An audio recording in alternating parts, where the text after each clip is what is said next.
주실 하나님 말씀은 구약성경 열왕기상 18장 30절에서 40절 말씀. 저와 여러분이 한 절씩 교독해 올리겠습니다. 제가 봉독해 올리겠습니다. 엘리야가 모든 백성을 향하여 이르되 내게로 가까이 오라. 백성이 다 그에게로 가까이 가매 그가 무너진 여호와의 제단을 수축하되 야곱의 아들들의 지파의 수요를 따라 엘리야가 돌 12개를 취하니 이 야곱은 옛적에 여호와의 말씀이 임하여 이르시기를 내 이름을 이스라엘이라 하리라 하신 자더라. 그가 여호와의 이름을 의지하여 그 돌로 제단을 쌓고 제단을 돌아가며 곡식 종자 두세 알을 둘만한 도랑을 만들고 또 나무를 버리고 송아지에 각을 떠서 나무에 놓고 이르되 통 넷에 물을 채워다가 번제물과 나무 위에 부으라 하고 또 이르되 다시 그리하라 하여 다시 그리하니 또 이르되 세 번째로 그리하라 하여 세 번째로 그리하니 물이 제단으로 두루 흐르고 도랑에도 물이 가득 찼더라. 저녁 소재 드릴 때에 이르러 선지자 엘리야가 나아가서 말하되 아브라함과 이삭과 이스라엘의 하나님 여호와여 주께서 이스라엘 중에서 하나님이신 것과 내가 주의 종인 것과 내가 주의 말씀대로 이 모든 일을 행하는 것을 오늘 알게 하옵소서. 여호와여 내게 응답하옵소서. 내게 응답하옵소서. 이 백성에게 주 여호와는 하나님이신 것과 주는 그들의 마음을 되돌이키심을 알게 하옵소서 하며 이에 여호와의 불이 내려서 번제물과 나무와 돌과 흙을 태우고 또 도랑의 물을 핥는지라. 모든 백성이 보고 엎드려 말하되 여호와 그는 하나님이시로다. 여호와 그는 하나님이시도라 하니 엘리야가 그들에게 이르되 바알의 선지자를 잡되 그들 중에 하나도 도망하지 못하게 하라 하며 곧 잡은지라. 엘리야가 그들을 기손 시내로 내려다가 거기서 죽이니라. 아멘. 잠시 기도하고 말씀 전하겠습니다. 참 좋으신 아버지 하나님, 생명의 주가 오늘 말씀하시오매 오늘 우리가 듣고 주님 주실 영생의 축복으로 나가는 걸음 되게 하여 주옵소서. 한 주간의 삶도 말씀으로 채워지길 원합니다. 거룩하신 예수님 이름으로 간절히 기도하옵나이다. 아멘. 할렐루야. 지난 목요일 한국과 오만의 월드컵 3차 예선 경기가 펼쳐졌습니다. 보신 분들도 계시라 아는데요. 안타깝게도 1대1 무승부로 끝나고 말았습니다. 그동안 한국 축구의 기량이 많이 향상되어서 선진 축구 반열에 이른 줄 알았는데 아직까지도 미흡한 것이 아닐까 다소 실망스러운 경기였습니다. 여러분, 선진 축구와 동네 축구의 차이를 아십니까? 선진 축구와 동네 축구의 차이는요, 어쩌면 공간 만들기와 완급 조절 능력의 차이라 말할 수 있다고 합니다. 다시 말해서 빈 공간을 활용하여 보다 유연하고 탄력적인 경기 운영을 할 수 있는 능력이 있느냐를 묻는 것이고, 또 같은 90분을 뛰고도 여전한 경기력을 선보이며 여유있게 경기를 운영하고 조절할 수 있는 능력이 있느냐라는 것의 차이라는 거죠. 어쩌면 훌륭한 감독은요, 어쩌면 이러한 공간의 배치와 또 여유로운 선수의 기용으로 인해 경기력을 극대화할 수 있는 감독이 참 좋은 감독이다라고 말할 수 있을 것입니다. 그렇다면 오늘 우리 이민사회에 또 우리 현대사회에 메말라가는 이 정점에서 과연 누가 우리의 삶의 활력을 증진하여 줬습니다. 오늘 우리의 삶이 참다게 또 바르게 세워져 갈 수 있을까요? 오늘 우리 인생의 주관자이신 주님께서는 고달픈 이민 생활 가운데 우리 삶에 놀라운 은혜를 부여하고 조율하면서 하나님의 다스림과 그 통치하심을 나타내게 해주실 공간과 시간을 만들어 주셨다는 것. 그것은 다름 아닌 이 예배의 한 시간이다. 이 예배의 시간이, 이 교회라는 공간이 저와 여러분의 삶에 완급을 조절해 줄 수 있는, 그리고 우리 삶의 활력을 증진해 줄 수 있는 귀하고 귀한 시간이라는 것. 이것이 있는 사람과 없는 사람, 그래서 그것에 집중하는 사람과 그렇지 않은 사람의 삶이 판이하게 달라질 수 있음을 오늘 본문 말씀을 통해서 배울 수 있다는 겁니다.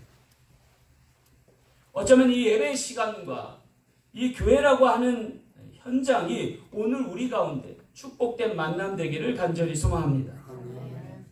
문제는요, 이곳에 하나님의 영이 임재하시는가, 그리고 그 영으로 우리가 충만해지는가라는 것의 차이는 있다는 겁니다. 따라서 오늘 우리는요, 오순절 마가의 다락방에 임했던 성령의 임재가, 또 예수 그리스도를 통한 말씀의 권능이 저와 여러분의 삶에 함께 하시길 간절히 소망합니다. 오늘 이 말씀과 성령의 다스림과 통치하심이 오늘 우리 삶에 어떻게 나타날지, 그리고 어떻게 시작되고 증거될지, 그 믿음의 향방을 두고 엘리야라고 하는 구약의 선지자가 귀한 제단을 쌓고 거기에 하나님의 불이 임하는지 안 하는지를 통해서 무엇이 참이고 거짓인지, 무엇이 우리에게 필요한 것인지 그렇지 않은 것인지를 가르고 있다는 겁니다. 우리 사랑 장로교회 제단도 엘리야 제단과 같이 성령의 불이 임하기를 간절히 소망합니다. 말씀의 권능이 세워지길 원합니다. 그를 통해서 우리의 삶이 변화되고 오늘 인생이 승리되는 귀한 역사에 있기를 간절히 소망합니다. 자, 그렇다면 엘리야의 성령의 불의 제단과 같이 우리 몸된 교회의 제단이 하나님의 성령의 불로 가득하면 어떤 역사가 일어날까요? 오늘 말씀을 통해 귀한 깨달음 얻는 저 여러분 되시길 간절히 소망합니다. 첫째는요, 수축할 제단 되게 하심입니다. 오늘 30절 말씀 한번 볼게요. 무너진 여호와의 제단을 수축하되 그랬습니다. 여기 무엇보다 먼저 엘리야는요, 그동안 무너져 내렸던 하나님을 향한 제단을 다시금 수축해 하였습니다. 어쩌면 이 갈멜산은요, 지중해 연안에 끝자락에 붙어있는 제단이에요. 물론 이스라엘에 여전히 예배가 있었지만 어쩌면 이곳은 사람들이 찾지 않는 제단이 됐는지 몰라요. 그래서 제단이 스스로 무너져 내릴 만큼, 그래서 흔적만 남아있을 만큼 훼손된 것이 엘리야의 제단이었다는 거죠. 근데 엘리야가 그곳 지경에 가서 다시금 무너졌던 제단을 수축했습니다. 근데 수축할 때 보니까 어떻게 수축했냐면 30절 나머지 후반부를 보니 야곱의 아들들의 수요를 따라 엘리야가 12개의 돌을 취하니 그랬습니다. 그러니까 다시금 무너져 내린 제단을 다시 평정하고 거기에 제단을 쌓았는데 거기 맨 아랫단에 보니까 12개의 커다란 돌로 제단의 기초를 다시 세웠다는 얘기예요. 거기서 말하는 12개의 돌은 무엇을 의미할까요? 그것은 여기 적힌 대로 야곱의 지파의 수요 따라서 12개로 정하였다는 거죠.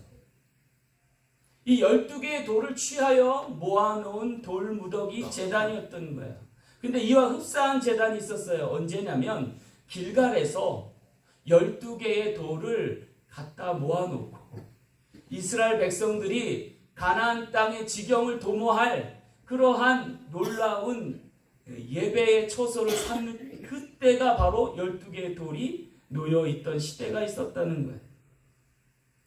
그것은 이스라엘 백성들이 광야 40년을 배회하다가 요단강을 건너고 나서 거기에 강바닥에 있던 돌을 들어서 12개를 세워놓은 것과 같습니다. 그런데 어떻게 강바닥에 돌을 거기다 가져왔느냐? 그것은 이스라엘 레위 지파들이 법궤를 메고 제사장들이 강을 도강할 때 요단강이 갈라졌어요. 강바닥이 드러났어요. 그래서 이스라엘 백성들 200만이나 되는 수요가 다 지나가고도 불편함이 없었어요. 그리고 다시 강물이 범람하기 전에 모세가 명해서 12개의 커다란 돌을 취하여다가 길갈에다가 세워놓고 거기서 하나님께 제사 드렸어요. 엘리야는 지금 그때 길갈에 두었던 12개의 돌을 기억하면서 지금 갈멜산에 엘리야의 제단을 쌓았던, 그리고 그 길갈에서 할례와 유월절을 행사한 것처럼 이스라엘 백성들로 다시금 굴러가는 역사, 다시금 넘어가는 역사를 통해서 이스라엘 재건, 신앙의 재건을 꿈꾸었던 것입니다. 여러분, 왜 이렇게 수고를 해야 될까요? 굳이 그렇게까지 해야만 불이 임하는 걸까요? 오늘 우리의 예배는 어떻습니까? 오늘 우리가 예배를 드리려고 이 한 시간을 준비하기 위해서 저는 일주일 동안 설교 준비를 해요. 여러분들도 삶을 아주 값지게, 땀나게, 눈물나게 열심히 일해서 그것에서 구별된 예물을 가지고 나와서 이 예배에 참여하시는 거예요. 또 없는 시간, 있는 시간 쪼개서 빨리 일을 맞춰놓고 아마도 여러분 오늘은 주님 안에 안식하기 위해서 이 전을 찾고 또 돌아가는 발걸음부터 하루의 안식을 시작할지 모르겠어요. 왜 우리가 이렇게 구별되고 또 성별하여서 또 헌신을 다하여서 예배를 드려야 할까요? 그것은 이 예배를 통해서 하나님이 역사하시고 축복하시기 때문입니다. 여기 어쩌면 목숨과 생명을 담보하여서 요단강을 건너고 거기에 돌을 취하여 길갈에다가 돌을 들어서 제단을 쌓은 거지. 엘리야가 지금 850명이나 되는 이방의 선지자들 앞에서 자신이 홀로 남아서 이스라엘의 선지자의 명맥을 이어가면서 목숨을 걸고 제단을 쌓은 것과 오늘 우리가 이곳에 나와 예배드림이 다르지 않다. 그런데 그렇게 열심을 내고 그렇게 목숨을 들여 예배해야 할 우리가 때로는 마음이 나태해지고 게을러져서 또 매번 드리는 예배니까 편리주의나 편의주의에 빠져서 그냥 형식적으로 드리는 예배가 되면 하나님이 거기에 불을 임하시지 않는다는 거예요. 엘리야는 지금 다시금 꺼져가는 등불을 끄지 않으시는 주님께 의지해서 그 성령의 불을 붙이기를 소망하면서 제단을 쌓았다. 그러한 마음이 있을 때 그 예배의 갱신을 통해서 하나님이 우리 삶에도 권능 가운데 하나님의 능력을 부어주실 줄 믿습니다. 이 길갈에서 드렸던 이 제단이 다윗 때 와서는 많이 무너졌었어요. 사울 왕 때는 초토화됐어요. 근데 다윗이 그것을 알고 빼앗겼던 법궤, 하나님의 임재의 상징을 예루살렘에 안치하기 위해서 어떠한 애를 썼냐면 그가 베세메스로 또 오베데돔에 왔던 법궤를 예루살렘에 안치하러 올라갈 때에 기억을 해냈어요. 수레를 끌고 편리주의로 그것을 운반하다가 거기서 수레가 기울어지고 엎어지고 그걸 잡는 사람이 그 자리에서 죽게 되었죠. 다윗이 그때 깨달았어요. 아, 내가 뭘 잘못해서 이런 일이 있었을까? 아, 법궤는 원래 제사장들이 어깨에 메고 걸어서 들어서 옮기던 거였지를 깨달아요. 그리고 나서 다윗이 이 법궤를 가져올 때 놀랍게도요. 6걸음 걷고 한 번 쉬고 제사드려요.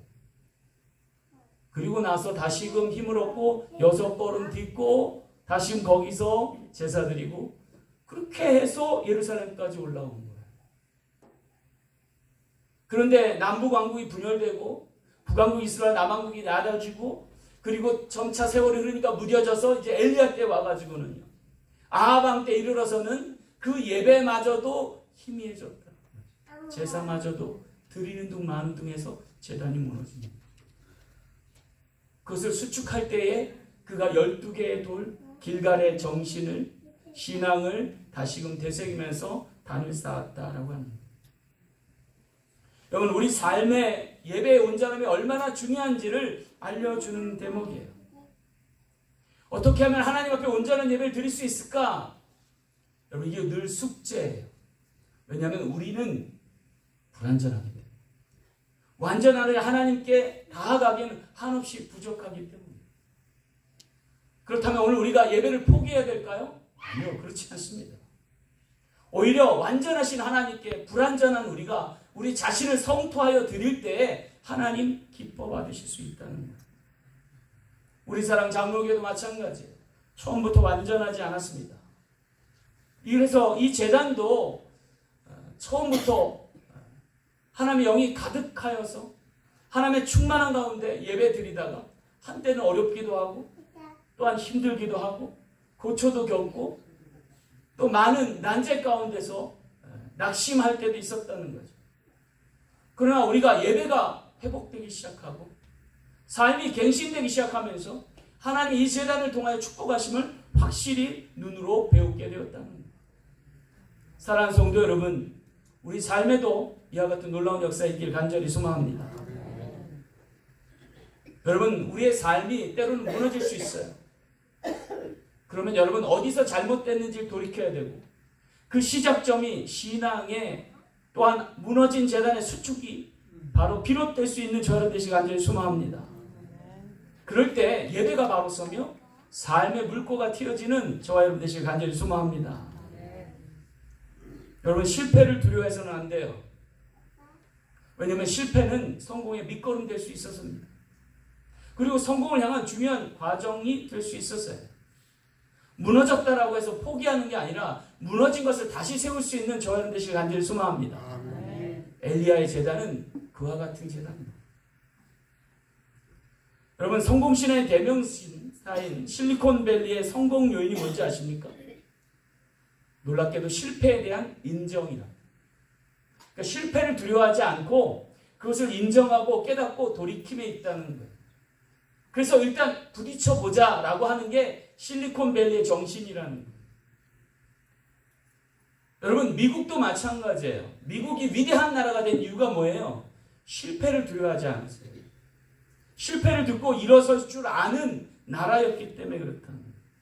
오늘 미국의 눈부신 놀라운 혁신들에 대한 많은 기술 발전이 어디서 있었어요? 실패를 두려워하지 않고 또다시 도전하는 데 있다는 거예요. 실패에 대한 솔직한 인정에서, 그리고 그것을 딛고 새로운 것을 창출해내면서 하나님의 놀라운 권능을 부여받게 된다는 거예요. 무엇이 잘못되었는지, 어디서 문제되었는지를 원인부터 규명하고 또한 기민하게 대처하고 거기서 다시 시작하면 놀라운 성과가 있을 줄 믿습니다. 오늘 우리 인생도 마찬가지예요. 여러분, 죄 지은 거 거기서 끝나면 안 돼요. 내가 어디서 잘못했는지를 깨닫고 실패를 인정하고 잘못을 속죄하고 거기서부터 다시금 하나님의 은혜로 첫걸음 내줄 수 있는 저와 여러분 되시길 간절히 소망합니다. 그럴 때 오늘 우리의 인생도 승리하며 성공케 될 줄로 믿습니다. 엘리야의 제단의 특징이 뭡니까? 무너진 제단을 수축하는 데 있었어요. 그리고 하나님의 뜻대로 본래의 의도대로 돌아가서 다시 시작하는 제단이었다는 거예요. 우리 사랑 장로교에도 엘리야의 제단과 같이 무너진 제단 수축하며 또한 아름답게 드려져서 새롭게 시작할 수 있고 더 크게 부흥할 수 있는 귀한 제단 되길 간절히 소망합니다. 두 번째는요, 불의 제단은 번제할 제단 되게 하심입니다. 33절 말씀 볼게요. 또 나무를 버리고 송아지의 각을 떠서 나무 위에 놓고 그리고 4통의 물을 채워다가 번제물 나무에 붓고 세 번째 그리하였다라고 소개하고 있어요. 여기 두 번째 엘리야 제단의 특징을 말해주고 있어요. 그거는 번제 드릴 제단이었다는 거예요. 여러분, 번제가 뭐예요? 오늘 성경에 말씀하고 있는 것처럼 나무를 버리고 송아지의 각을 떠서 그 나무 위에 놓고 불을 놓아서 태워드리는 제단을 말하는 거예요. 태워드리되 겉에만 살짝 그을리는 게 아니라 완전히 다 전소시키는 걸 말해요. 그런데 문제는요, 여기 불을 놓아 태워드릴 이 번제단 위에 인위적인 불을 사용하지 않겠다는 결단을 해요. 그 결단의 상징이 뭐냐면 제단 주변에 고랑을 파는 거예요. 그리고 거기에 물을 채우는 거예요. 근데 물이 보니까 4통씩 3번 채워요. 12통을 들여다가 물을 부어요. 그래서 제단 자체를 아예 흠뻑 적셔버려요. 자, 이렇게 되면은요, 사람이 불을 붙이기가 쉬울까요? 어려울까요? 어렵습니다. 어쩌면 원천 차단한 건지도 몰라요. 그래서 이 제단은 불 붙이기가 너무 어려운 거죠. 왜 이렇게 했을까요? 이것은 하나님만이 이 제단을 불길로 타오르게 하실 수 있음을 나타내 주는 거예요. 인간적인 노력과 인간적인 꼼수를 원천 차단해서 하나님의 불이 임하지 않으면 타오를 수 없게끔 설계했다는 거예요. 그리고 거기에 자기 목숨을 걸은 거예요. 누가? 엘리야 선지자가. 여러분, 물과 기름처럼 도저히 섞일 수 없는 이곳에 물불 가리지 않고 덤빌 선지자가 누가 있겠어요? 오직 엘리야 선지자가 그와 같았다는 거예요. 그것은 어쩌면 그에게 하나님이 확신을 주지 않고 그에게 말씀하지 않았으면 도저히 해낼 수 없는 일이라는 거죠. 그런데 그것을 하나님이 하게 하셨다는 거예요.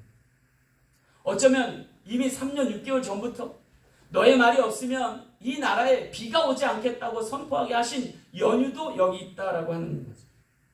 도저히 일어나지 않을 법한 일을 일어나게 하시는 하나님을 보여 알게 하시고자 한다는 거죠. 여기 12통이나 되는 물은 12지파를 상징하는지 모르겠어요. 그런데 놀랍게도 그 12통의 물이 마중물이 된지도 모르겠다는 생각을 합니다. 3년 6개월의 가뭄을 종식해야 할 소중한 물이 거기서 쏟아지게 했던 거예요. 여러분 3년 6개월 동안 비가 안 오면요 물 한 방울이 귀할 거예요. 그죠? 조그만 샘들은 말라갈 것이고 또 강들도 강바닥을 드러낼 거예요. 근데 여기 물을 12통이나 부었다라고 하는 것은 정말 희생과 섬김을 이야기하는지 모르겠어요. 왜 하필 선지자는 물이 부족한 이 시대에 물을 가득 부어서 제단을 흠뻑 적시고 그 적셔진 제단에 불이 임하기를 소망했을까요? 그것은 어쩌면 이 모든 일이 사람의 일이 아니라 하나님의 일임을 천명하는 거예요. 그리고 하나님이 하시는 일은 이처럼 오묘하다는 거예요. 왜냐하면 이 제단의 설계를 누가 하신 거예요? 하나님이 하게 하신 거예요. 불가능한 것을 가능케 하시는 하나님, 내게 능력 주신 이라서 모든 것을 하게 하시는 하나님을 보여 알게 해주는 거예요. 근데 여러분 오늘 우리의 인생에 우리 자연 만물에 이와 같은 일이 간혹 나타나요. 하나님이 하시는 일은 정말 놀라워요. 신묘막측해요. 예를 하나 드릴까요? 여러분 수소와 산소가 결합되면 뭐가 되죠? H2O가 됩니다. 수소가 H고요. 원소기호로. 산소가 O입니다. 근데 요거 두 개 합하면 어떻게 돼요? H2O 물이 돼요. 근데 여러분 그거 아세요? 수소가 불이에요. 수소 자동차 나온다고 그러잖아요. 불이에요, 불. 산소도 불이에요. 산소 용접기 보셨어요? 산소를 이렇게 하면 불이 퍽 나오잖아요. 강한 불들이에요. 근데 그 불과 불이 만나서 뭐가 돼요? 물이 돼요. 그리고 그 물로 불을 끌 수 있어요. 여러분 이 신묘막측하잖아요. 이게 하나님 하시는 일이 이래요. 하나만 더 예를 들어볼까요? 여러분 염소 알아요? 염소? 염소가 독입니다. 근데 나트륨 아세요? 나트륨도 독이에요. 근데 염소하고 나트륨이 결합되면 뭐가 돼요? 염화 나트륨이 돼요. 그게 뭐예요? 소금이에요. 해독해줘요. 독과 독이 만났는데 해독해주는 소금이 되는 거예요. 부패를 방지하는 소금이 되는 거예요. 이게 하나님이 하시는 일이에요. 할렐루야. 교회도 마찬가지예요, 여러분. 여기 있는 분들 죄인들 없다고 말할 수가 없어요. 여기 죄 없는 분이 손 들어보세요. 없잖아요. 근데 여기 죄 많은 사람들이 모여서 하나님의 거룩한 백성이 돼요. 할렐루야. 뭘 통해서? 예배를 통해서. 하나님의 말씀과 성령의 불을 통해서 놀랍게 변화시키는 거예요. 이게 하나님의 하시는 일이라는 거예요. 하나님 베푸시는 기적이요 역사라는 거예요. 우리가 하나님을 찬양하지 않을 수 없다는 거예요. 그러면 언제 우리가 죄 많은 영혼이 거룩한 하나님의 백성이 될까요? 우리 자신을 태워드릴 때 성령의 불이 임하셔서 오늘 우리가 재물 될 때 그럴 때 하나님께서 오늘 우리를 거룩히 하시고 쓰실 만한 그릇이 되게 하시는 거예요. 그래서 이 제단을 하나님께서 물로 흠뻑 적시시고 내가 태우리라 라고 하늘로부터 불이 내리게 하신 거예요. 그리고 거룩한 제단이 되게 하셨어요. 타오르게 하셨어요. 여러분 이 제단은요 헌신이 있는 제단이에요. 몸을 드리는 제단이에요. 오늘 우리의 영혼을 드리는 제단입니다. 그럴 때 하나님이 기뻐 받으실 줄 믿고 오늘 우리에게 놀랍게 역사하실 줄 믿습니다. 근데 상대편에 있던 제단은 어떤 제단이에요? 바알과 아세라의 제단이었어요. 거기서 어떤 일이 벌어졌어요? 갑자기 선지자들이 불이 임하기를 기도하는데 임하질 않아요. 근데 자기 옷을 찢어요. 가해를 해요. 아세라 선지자들은 아마 자기 온 몸에 거추장스러운 모든 것을 벗어던지는 거예요. 여러분, 이방의 신전의 제단의 특징이 뭔지 아세요? 두 가지예요. 하나는 기우제 성격을 가져요. 비만 오게 하면 된다는 거예요. 또 한 가지는 향락제예요. 아주 요사스럽고 야사스러운 것들을 보여줘요. 제단 앞에서. 그것으로 많은 사람들을 현혹해요. 그게 이방의 제사, 우상의 제사예요. 자기의 목적한 말을 이루기 위한 조건부 신앙제.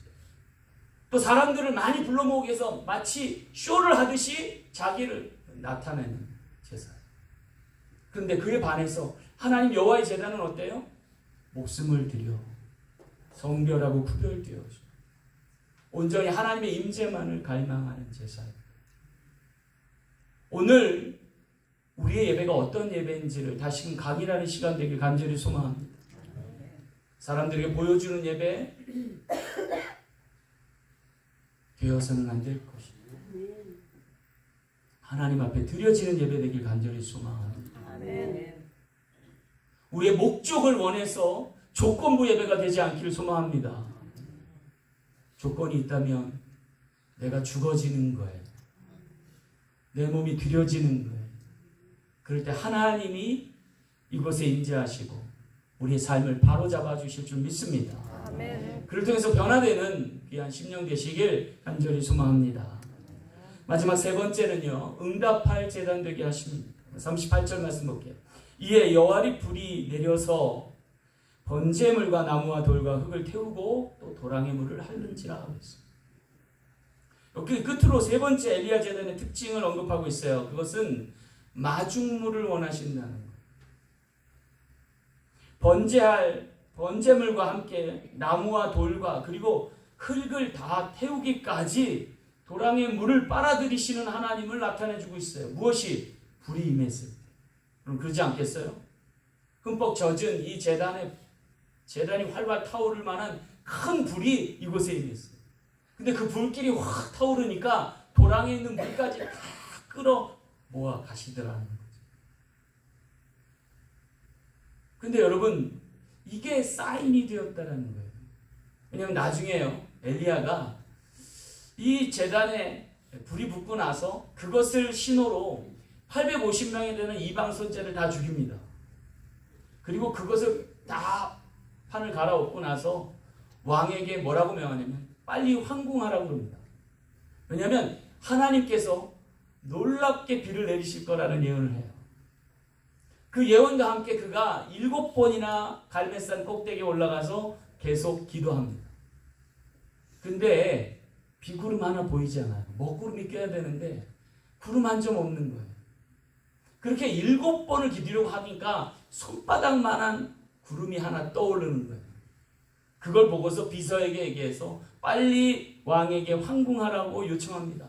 왜냐하면 큰 비에 소리가 있다라고 선포하는 거죠. 그러고서 왕이 그의 말을 쫓아서 황급히 도망가는 건지 황궁하는지 모르게 갈 때에 억수 같은 비가 내리기 시작하는 거예요. 그때 백성들이 환호하면서 이야기합니다. 여호와는 하나님이시다. 여호와는 하나님이시다. 하나님의 하나님 되심을 선포하게 되는 거예요. 할렐루야. 네. 여러분, 우리의 우리됨은 우리에게 있지 않아요. 하나님께 있어요. 아멘. 그리고 하나님의 하나님 되심을 선포할 때 나의 나됨이 실현될 줄로 믿습니다. 아멘. 오늘 39절 말씀에 모든 백성이 보고 엎드려 말하되 하나님 여호와는 하나님이시로다. 여호와는 하나님이시로다. 그랬어요. 하나님 두려워할 줄 아는 백성. 하나님이 하나님이신 줄 아는 백성이 되게. 왜 갈멜산에 홀로 엘리야가 제단을 쌓게 하셨을까? 그 이유는 딱 하나입니다. 하나님의 하나님 되심을 보여알게 하기 위해서. 상대 진영은 850명이나 되는 선지자를 동원해야 하나님의 하나님 되신다라고 생각했을지 모르겠지만 한 사람만으로도 역사할 수 있는 게 하나님이심을 얘기해요. 물에 젖은 제단 가운데도 불이 임하게 하시는 이가 하나님이심을 알게 합니다. 단지 하나님께서 우리를 부르신 이유는 증인되게 하기 위해서랍니다. 교회에 사람이 많으면 많을수록 좋겠죠. 그럼 많지 않아도 교회는 교회입니다. 적은 무리가 주의 이름으로 모여도 그곳에 임재하십니다. 그리고 그 제단을 크게 하셔서 하나님의 영광을 나타내십니다. 여러분, 오늘 우리 삶에도 마찬가지예요. 하나님이 여러분을 통해서 얼마든지 놀랍게 역사할 수 있습니다. 오늘 기도드린 같이 우리 어리석음 가운데서 하나님의 지혜가 나타날 수 있습니다. 우리의 연약함 가운데도 하나님의 강함이 드러날 수 있습니다. 왜 그래요? 하나님이 하나님 되시기 때문에 그래요. 그 하나님을 인정할 수 있는 이에게 하나님 응답하실 줄 믿습니다. 여러분, 그렇다면 하나님의 응답은 어디에 임할까요? 그것은 바로 오랜 기다림의 그 끝에서 임하십니다. 여기 엘리야의 제단의 특징을 보면요, 3년 6개월 동안 비가 오지 않았다고 그랬어요. 그리고 엘리야가 친히 하나님의 말씀을 듣고 내 말이 있기까지는 비가 오지 않겠다고 선포했어요. 그 끝자락에서 지금 하나님 응답하셨고 비의 역사가 나타납니다. 그렇다면 적어도 엘리야를 비롯한 하나님의 선지자들은 3년 6개월 동안 이 순간을 기다렸을지 몰라요. 적어도 엘리야는 이것을 듣고 알았던 사람입니다. 그리고 그 기다림 동안 그가 3년 6개월 동안 적진 깊숙한 시돈 땅에 숨어 있었다라고 합니다. 그리고 하나님 때가 도래하니까 하나님의 역사 현장에 그 응답으로 나타났던 것을 보게 돼요. 여러분, 이 기다림의 시간이 오늘 우리에게 필요할지 몰라요. 하나님의 하나님 되심을 나타내기 위해선 오늘 우리의 기다림이 필요할지 몰라요. 교회도 마찬가지예요, 여러분. 교회가 하루아침에 부흥한다고 생각하지 마세요. 교회가 부흥하기까지는 오랜 기다림이 있어요. 거기에 무너진 제단 수축할 시간이 필요합니다. 자신의 목숨을 들여 헌신할 놀라운 의지와 결단이 있어야 돼요. 우리 사랑 장로교회도 5년의 시간이 걸렸어요. 이제 막 움트기 시작하는 거예요. 할렐루야. 하나님이 기다리게 하셨다니까요. 거기서 치열하게 갈등하기도 하고 번민하기도 하고 고민하기도 하고 때로는 투쟁하기도 하고 도전하기도 하고, 그를 통해서 하나님께서 어떻게 역사하시고 응답하시는지를 오늘 우리에게 보여하기 위해서 기다리게 하십니다. 여러분의 삶의 시간에도 기다림이 있을 줄 믿습니다.